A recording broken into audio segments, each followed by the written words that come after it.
So this is my long beloved Epiphone SG that was broken in half right here.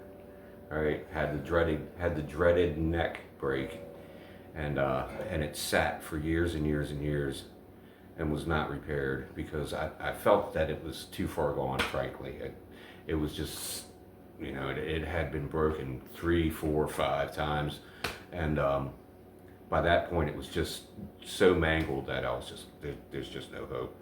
And then I saw Don Luthier's video, right, where he takes a guitar and he buries it in the ground, and he pulls it back out, and the neck is broken, and there's like mold growing on it, and it's like, you know, holy moly, you know, soaked in, you know, it's the the moisture content in the wood had to be off the scales. So he glued the neck back together, and I looked at that and I was like, he can do it, I can do it, right? So I pulled it out after 10 whole years and fixed it. I fixed it. I guess I didn't have the skill set 10 years ago to do it. I don't know. Because when I pulled it out and looked at it, I was like, I can fix that. I can fix that. So I just sanded both edges, sanded both pieces of wood down. You know, now I've got a reduced size headstock, which is actually perfect. I think that's the perfect size headstock anyway. So now, like, I'm more happy now than I was when the guitar was new and unbroken. And so we're test playing it today. And oh, I also wanted to show you guys the differences between this and this that I bought to replace this, because I was so heartbroken that I lost it, that I went out and bought this. And oops, I also stole the strings off, and that was the bridge dropping on the floor. But I bought this guitar from a guitar shop that was going out of business, and I never really liked it. You know, I pulled it off the wall. They were going out of business. It was their last day. They were selling everything cheap, and so I yanked this off the wall and took it home, thinking that it would be comparable. You know, and when I got home, I found out that how wrong I was, because this guitar is just awful. It's awful. I don't, you know, I have to question if it's even a real Epiphone. You know, it's got a serial number on it. Here, let me see if we can see that serial number. You can't see the serial number because it's not bright enough in here. Don't have the right lighting. But anyway, I want you to look at the headstocks side by side so that you can see what I'm talking about. Okay, let's see. Can we get them both together?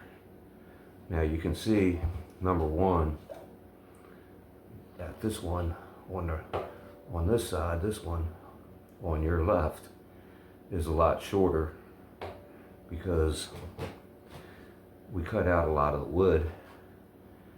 It might not be real apparent, but it should show. But anyway, look at the letters. Look at the font. The fonts are not the same, right? And, you know, I don't know if that's, you know, a thing or not, but this font, look at this font. And look at the dot. Look at the way the dot is on the Epiphone, the word Epiphone. It looks like it was put on there like an afterthought. It's not really straight. It's not really the right size. Whereas you look at this one and it's perfect. It's the right size. It's the right position. The spacing is perfect. And the finish on this one is not, this is dark. This is like dark underneath and shiny on top. This is not quite as dark and kind of dull looking. You probably can't see that on the camera. Well, maybe you can. Maybe you can see that on the camera. But there's a difference in the way the light refracts in the finish, and how dark the finish looks down deep. It looks down deep black, whereas this looks down deep shade of black. You know, This is black as night. This is black as, you know, the underside of my car. That's one. And okay, here's my other difference. Look at the fret markers. The fret markers on this one are nice and sharp, clean looking. I don't know if that's real tortoiseshell or not. It's probably not. But look at these. The corners, like the top corner, is rounded off. They rounded off the top corners, right? Not on all of them, just some.